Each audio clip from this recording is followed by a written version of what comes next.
Hey everybody, so we've got another rerun tonight. So Ethan had a bit of a family emergency.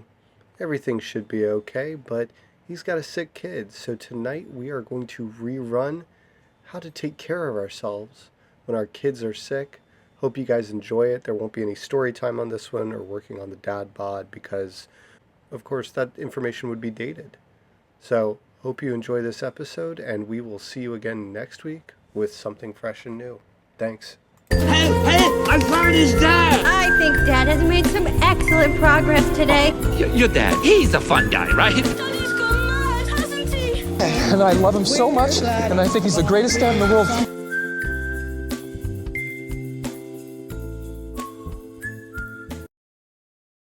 So I am going to ruin the perfect segue by just saying my story essentially leads us into this topic. So as you know, we are recording on a Thursday night.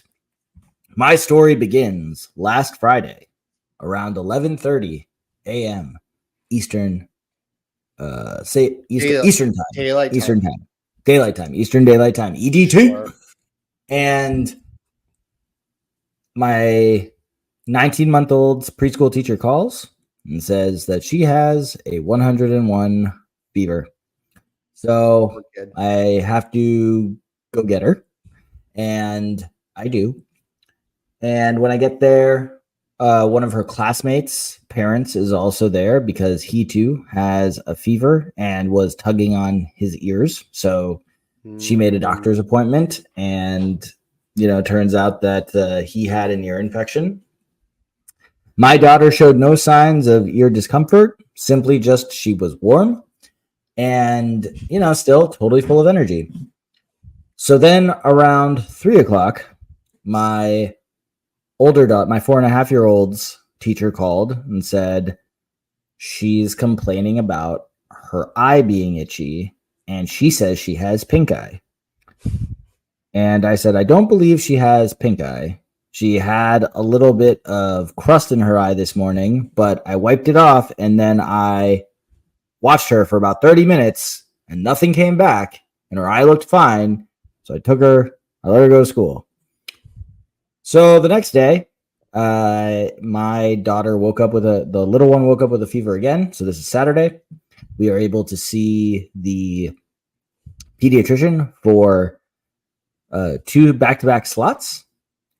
And pink eye confirmed on the older, and a double ear infection confirmed for the baby. Yay. So we get prescribed antibiotic drops for the pink eye, and we get prescribed amoxicillin for the double ear infection. So we get the drugs, get home. My older daughter's starting to feel fine. My younger daughter loses a little bit of energy. Next day, still has the fever, still very low energy, not really eating. That was Sunday. On Monday, still had a fever, so she could not go to school, but the older one could because she had been on the drops. Right. So I stayed home. My wife and I both stayed home on Monday because the baby had been up until 3 a.m. And my wife didn't actually get out of her room until 5 because she would only sleep with one of us in there. So we both were home. Tuesday, she woke up still with a fever, not feeling good at all. And I finally got her down for nap. And then when she woke up from nap at around 3 p.m. on Tuesday, and we are 7 doses in to amoxicillin, I noticed that she has what looks like hives. So I call the pediatrician, and on that call, I'm getting a little bit of PTSD because, as you definitely have listened before to a previous episode, my 4.5-year-old is allergic to amoxicillin. And practically, that is a real pain in the caboose. Yeah. So we go to the doctor. He basically says, hey, you were right to bring her in. This is 50-50. This rash is either the beginning of the amoxicillin allergy, or it is a reaction to the virus in which she has. The only way to know for sure is to stop the amoxicillin, put her on a different antibiotic and see if things clear up. But you got to keep her home again tomorrow to monitor. So keep in mind, today is Thursday. My daughter was home half of Friday, Monday, Tuesday, Wednesday, and she woke up doing better today. I'm pretty sure we were correct about the amoxicillin allergy. So now I've got 2 kids allergic to amoxicillin. She went back to school today. I was really worried because she had been super clingy. This sickness definitely, one, ruined our 17-day streak of her sleeping through the night again. So we've totally regressed. And we probably are back 6 months on the separation anxiety scale. And all of that is to say that the entire time, to lead into this topic, it was, how do I keep her energy up and happy, and also keep myself, and in my wife's case, safe, as we are fighting off 2 pink eye infections, which, as you know from our episode on March Dadness, it is very difficult to avoid getting pink eye from one kid, let alone 2, especially when one of them doesn't fully understand washing hands and not touching, and then the other one is 4.5 and can be a little bit of an a-hole sometimes. So even if they fully understand it, they often forget. They do. Conveniently or accidentally. Exactly. So ultimately, to touch on the second aspect of I just discussed keeping myself healthy physically for the kid, mentally, I was kind of losing it. In fact, because my kid was home and unreliable, I missed therapy this week. And then tonight, the 4.5-year-old was going crazy to the point where she was screaming, she was crying, she was yelling. She started hitting the glass shower door. So I lost my cool and I screamed at her, and then she screamed back at me, and then I screamed at her, and then the baby started screaming, and my wife ran in screaming at me for screaming at them, and I screamed back at her. So needless to say, I did not keep it together. So would you say you're in a prime position to talk about how to maintain one's mental health when your kids are sick? Yes, I am. So I'm going to cover how to do it, and Ethan's going to cover how not to do it. I am hoping what this taught us all is don't be like me. And that's the point of this show, to learn and to try to be better and talk through my problems. There we go. Yes. Well, that's what it's for, especially on the weeks you miss therapy, right? Exactly. Yeah. This is much cheaper. Well, on that note, as I mentioned when we opened, I think there's 2 avenues here that we need to look out for, because as Ethan mentioned, it's really, really easy to get sick when kids are sick, because they want you. They want your physical attention. That's how they're comforted. Touch, being close when they don't feel well, especially when they're young. They very much just want to be held and they want to cuddle. My daughter, she's 5. She doesn't need that as much. She still likes it. She still likes being comforted, but not in the same sort of, for lack of a better term, infantile way that my son and my daughter did when she was younger. But it's tough because for my wife and I, and for you, we work from home. And so I think working from home, the barrier to taking a sick day just feels higher to me, right? Mm-hmm. Like if I can get to my computer, then I'm sort of like, I can work. And especially if the kid's home sick, I'm like, I kind of want an excuse to like not be dealing with her 24/7. And I say her because, my daughter has been sick more often than my son. I don't know the mechanics or the science behind that, but she's usually the one that has been popping up with fevers lately. And my son has been fairly healthy, which has been surprising through all of that. But a couple of things that I do just to talk about the physical front, and this always gets tough, right? Working from home, especially, is you have to strike this balance where like, I really want to make sure that I'm getting enough rest. I don't always do a great job of prioritizing my sleep. on normal days when no one's sick. And it becomes an even harder hill to climb when you're trying to cobble your days together, when you're trying to take time out to either pick up the kid, take them to the doctor's office, pick up the prescriptions, comfort them, get them snacks that would be packed in their lunchbox and administered by their teachers, right? Mm-hmm. Those kind of things are tough. But then also like balancing that with like, I've got a job to do and work to do. And if I'm not taking a sick day because the kid's sick, which sometimes is a good option. If you have it, might not always be the worst idea to take it. But if you're not doing that, then you've got to get your work done. You got to find time to do that. And you got to find time to sleep. And for me, what it really means, and this comes into sort of the second half of things, is it usually means I cut out a lot of the things that I like to do in the evenings to decompress, which can be watching a baseball game. I have an MLB.TV subscription and I live out of market of my team, the Atlanta Braves, so I can watch most of their games every night, or at least listen to every single one of their games. So that's something that I like to do, or just watch any sports, depending on what season it's on, some show, some movie, or just decompress surfing the internet.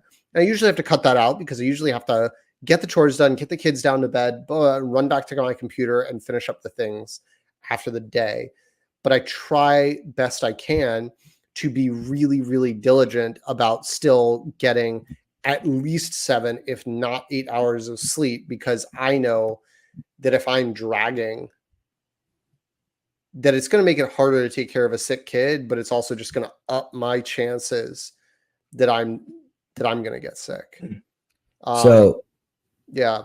What about you? So I will say what actually made this week even harder for me, and you actually didn't know about this, but I am one of the rare few, I think it's roughly 2% of men who get what they call cluster headaches. And if you have not heard of what a cluster headache is, it is essentially the pain of a migraine in one spot behind one of your eyes. And the problem with them is that there's really no cause or anything you can do to cure it. And they happen in cycles. And these last 9 days, I have been in a cycle at roughly 12:30 at night, because they do come on time. I actually, in the last 9 days, have had 6 of them, all between the minutes of 12:30 and 12:36, because it's important to take note. And then one outlier at 10:30. But it's Still, extremely not convenient for sleep. Not convenient for sleep. Extremely debilitating. There's really the only thing you can do is take either Advil, like a super dose of Advil or Tylenol, or you can inhale pure oxygen for about 10 minutes, because some say that one of the side effects during this headache is you're constantly yawning, even though you're supposed to stay still, because the movement makes it worse. But if you're yawning, your face can't stay still, therefore your head can't stay still. So, the other option is just inhaling pure oxygen. I do have an oxygen tank, but at 12:30 at night, the other night when I'm sleeping on my sick kid's floor, because that's the only way she could sleep, and I'm literally woken up by this pain, and I have to not stumble out of her room, then into my room to not wake up my wife, to then pop a bunch of pills so that I could go back to sleep, and then she wakes up again at 1, was not great. And all of this together was so poorly timed. And what made me think of that actually was that, you say you usually try to get 7 to 8 hours of sleep. I think realistically, I usually operate on about 6 on a good day. And, the rest was kind of impossible with my 19-month-old home, because the only thing that she could do while she was like clearly reacting to the amoxicillin allergy, was the only way she was okay was if I held her, which just basically made it impossible for me to do anything else. Yeah.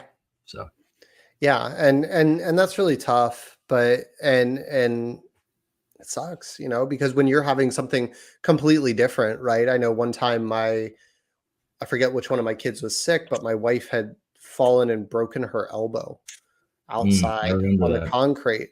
And so and it was her right arm. She's right-handed. And so that made things tough. Because my son wasn't even walking yet at this point. And so a lot of time, he could crawl around, but he wanted to be carried a lot. And usually he wanted to be carried by mom. It's pretty Hmm. tough for mom to carry him. He's not fat, but he's solid. It's just like Sure. he's built like a little Hmm. tank, dense little Hmm. dude.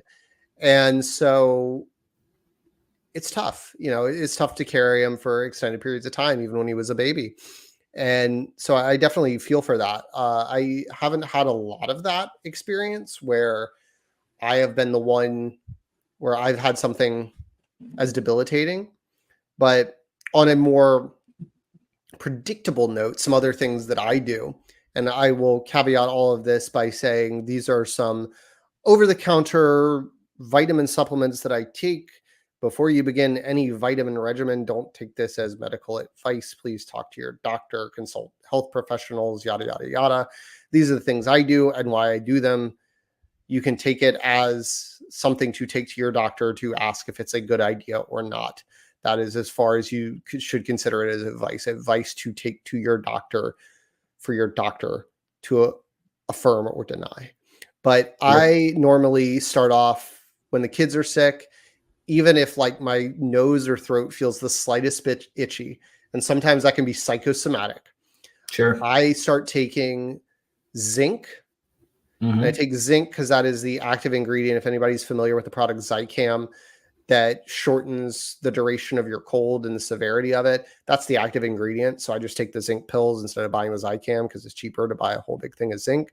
Take some vitamin C, some vitamin D, some magnesium, just a bunch of things that worst case scenario, I'm like, I get some vitamins and minerals in me. I'm not taking anything like Tylenol when I'm not having Hmm. symptoms, but just some Right. extra vitamins to sort of boost my immune system. And I also try to drink a lot of water. So those are the things that I try to do that seems to help, but it's also like because I'm doing it preventative, it's hard to know in sort of that controlled experiment of like, is this actually preventing me from getting sick or would I have not gotten sick either way? Tough to know. But those are Yeah. some things that I try to do physically: the sleep, the water, the vitamins, Yeah. to My try and keep myself as healthy as possible. my go-to was to take emergencies, which is essentially, for those of you who don't know, just a little packet of a vitamin C and then a bunch of other things. Hmm. I'm pretty sure there's a fair amount of calcium in that packet, though. So I stopped doing that because I am currently dealing with high calcium. So, however, the individual ingredients, like you just said, is probably a good alternative because then I'm basically taking everything without the Yeah. calcium. Yeah, and most of those kind of things you can buy like Nature's Made or Yeah. whatever, Mhm. over the counter at most drugstores, grocery stores, wholesale clubs, all that stuff, Yeah. whatever size you want. And some of those things we just had on hand because my wife needed them as supplements during one or both of her Mhm. pregnancies. Yep. So we definitely have a few of those things on hand, and we just kind of go through them. Sure. But I think the physically is both harder to control, right? You can only Mhm. control what you can control, which is those kind of things of just like doing things that you should be doing anyway, making sure you're getting the right nutrients in your body, making sure you're getting enough water, and making sure you're getting enough sleep. Like these are things I wish I was doing on every day that ended in Y. I don't always, but the Sure. kid being sick sort of makes me go, okay, this is super important. So I Yeah. need to do it. And I prioritize it because usually we're administering some medicine or something. And that's my cue to go, oh, yeah, take my stuff. Right. And that sort of Mhm. helps remind me of those kind of things. But the harder one, the one that you can probably have more control over, but is still kind of harder to do the steps, is the mental health thing. Because I find you've talked about this already, how your mental health has just suffered this week because your kids are sick, because you're not being as productive, because you're very limited, because your youngest is clingy and all that stuff, plus you're going through those cluster headaches. It's tough even when like all those factors aren't there. If it's just like limiting your effectiveness on doing things, you're constantly being interrupted. Yeah. As I've mentioned several times before, like I have ADHD, and so a lot of the ways I work is like I have a lot of tasks for the day and I sort of have to pick what's most interesting so I can dive into it. And I can get into these sort of like laser focused sessions of like really deep work on something that I'm just trying to knock out. And I can go for like 2 hours straight, like hyper focusing on something. And if a 5-year-old comes in and is like, Dad, I can't find the TV remote, I can sometimes maybe not have the most even keeled reaction, like proportionate to the question kind of thing of like, well, where was it the last time you put on a new episode of Bluey? Where did you leave it? Is it exactly where it should be? Yep. Now I'm really frustrated that I had to get up and walk 12 feet. Yep. My desk is like on the other side of a bookshelf from where she's sitting. So and it can be tough. Yeah. And it's one of those things where you mentioned earlier, it's good if you're able to take a sick leave to use it when your kid is sick. But like you mentioned with remote work possibility and just thinking there's too much to do, this was one of those weeks where it was knowing I was going to be off on Friday and Monday, and then knowing that all of the tasks that I had, I knew that I could not just take days off to take care of her. So I had to working around and with the sick kid. 3 meetings yesterday she joined me on. Luckily, I, am senior enough where if I need to take my kid with me to a meeting, they're just going to deal with it. And it's like, I'm not afraid of the repercussions of it, no matter how unprofessional some folks might say it is. It's just, I could either be here with a kid or, my work cannot get done. What do you want? So, yeah. And I run into an issue with where my job, I'm the web publisher, right? The web manager. I manage the company I work for's website, and I work mostly as a team of one.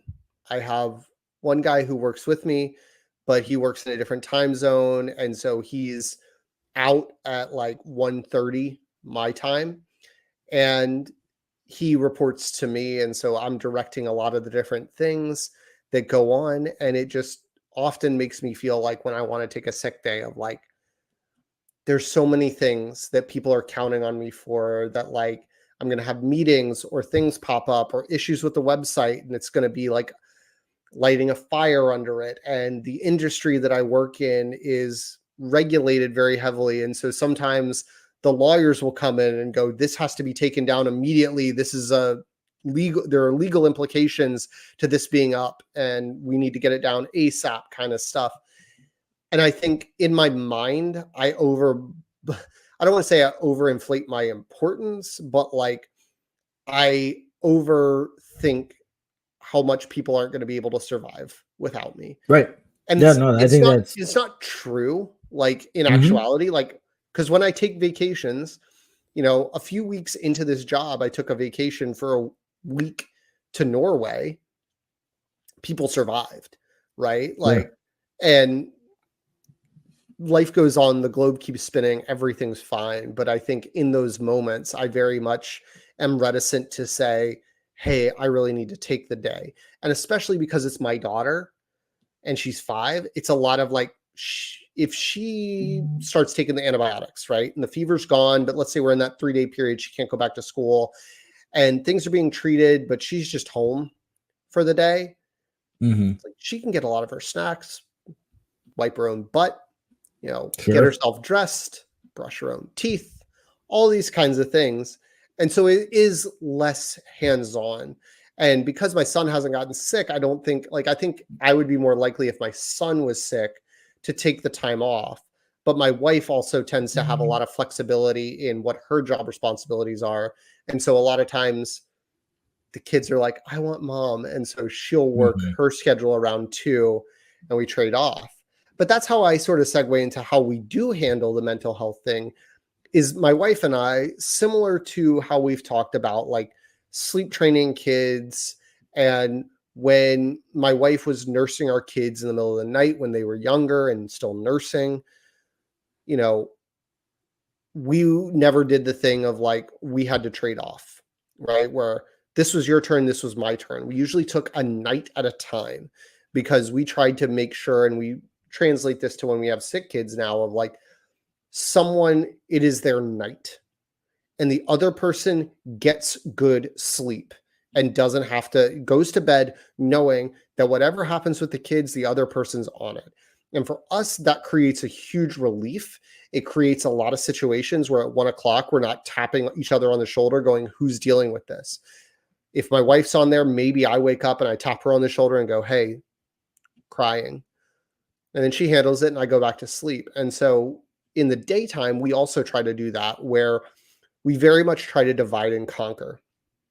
Because if we're both in there and we're both trying to handle it and we're both trying to deal with the kids, then everybody's mental health is suffering, ours and the kids. It's not that we can't co-parent at the same time. It's just that there is a benefit that even if I don't feel like I can be productive because the house is chaos and noisy, I could take a 15-minute walk, listen to a podcast, audiobook, baseball game, whatever, sort of get out of the house, clear my head. My wife often does the same thing. Or I also try to prioritize assuming that I'm healthy, taking whatever kids are healthy with me to the gym and continuing that normal routine so I can get my workout in. One, both physically, but also for me, going to the gym and lifting weights is as much a mental release as it is like a physical improvement exercise. And so those are kind of the things that like I try to have a few staples of like, okay, I'm going to try and get my workout in if I can. And I'm also going to try and carve out little bits of time to make sure that I am taking care of myself. And then other things like making sure all the dishes are washed and making sure the house is picked up. If I'm making snacks and finding remotes and attending to a sick kid and answering questions and having conversations while I'm up, I try to multitask. Okay, let's get these dishes washed in the dishwasher. Let's do this, clean this up. Things that I might typically leave until after the kids go to bed because I'm up, because I'm not at my computer, I'm not being productive. I try to knock those things out. Maybe I'll clean the litter box, take out the trash to the street way early, stuff like that, so that I can knock those chores out. And then once the kids have gone to bed, I am free to get back to the work that I need to do a little bit quicker without like feeling like the house is a disaster, everything's a disaster. That's obviously a benefit of working from home. But if you're not working from home and you have a sick kid at home, somebody's at home. And so whoever's at home, if they can do that and just sort of knock out those little things of like packing lunch for the next day for the kid, that kid or kids that are healthy, let's say it's day 2, day 3, they're going back, whatever. Knocking out those things tends to ease my burden a lot, because then I know I can set myself up to make the next day just a little bit easier when I'm going to be dragging, tired, and potentially sick. Yeah, no, I mean, those are all good tactics, at least with the whole trying to multitask thing. Normally, like if the older one's sick, that's pretty easy because I can plop her in front of the TV. I can still get my work done. Right. I can take care of some of those tasks. But when I physically have to hold the sick one the entire day, makes it a little more complicated. And, you know, like you. Is a carrier feasible, or is she too big for that? I want to say she's too big. I got to find the carrier and test it. We got a special carrier for, I don't remember what reason, but we got a second carrier after the infant carrier that was big enough for my daughter when she was 2. We don't really use it with my son as much. He very much wants to walk all the time, but I could see pulling that out with like an 18, 19-month-old and just like, you want to be held? Great. You can hang on to me and we're going to wash some dishes together or something like that as a potential solution to keep your hands free, to at least just sort of pick up. a little bit. Yeah, I gotta check out our carrier, see if she still fits in it. But it was one of those things where I didn't even think about it, because it wasn't just that she needed to be held. It was like she just wanted to, like, her body was like, I can't do anything but sleep on daddy. And that was tough. And with regard to, you know, the ability to trade off nights sounds wonderful. Recently, you know, my wife got a real weekend. So she also works Monday through Friday, but she doesn't have the ability to work from home, and she also works on her feet all day. So I kind of feel like if the kids aren't sleeping at night, I need to be the one that handles everything at night, and she will fight me on it. And for the most, you know, to her credit, she does. It ends up being more even than I'd like it to be, but part of me feels really badly when I know that she's got to be on the metro before 8 a.m. before 7 a.m. to be there by 7:30, to be on her feet for 7 hours working, to commute home, and she's got to get dressed. She's got to get herself ready. She's got to apply makeup. She's got to be the same level of presentable within a pretty small range every single day. Whereas you and I can wake up, roll out of bed, look like schlubs at drop off. I always look like a schlub at drop off because I'm coming from the gym.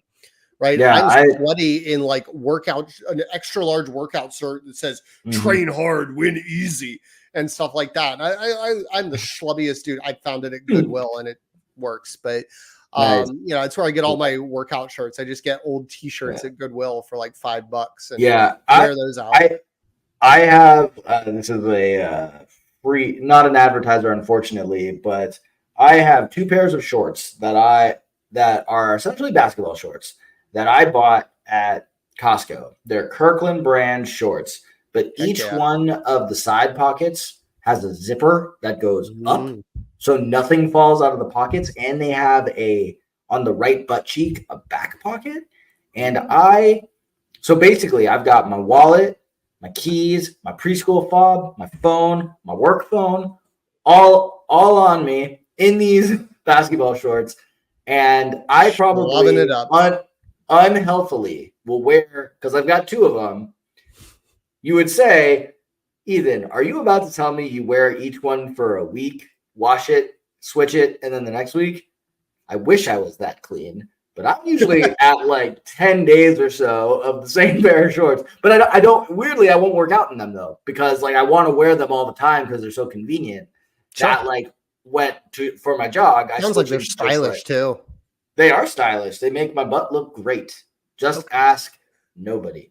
And anyway, free plug. If you can see those at your local Costco, get them. Thanks for working on the Dad Pod with us. Any resources that we mentioned during the show will be in the show notes.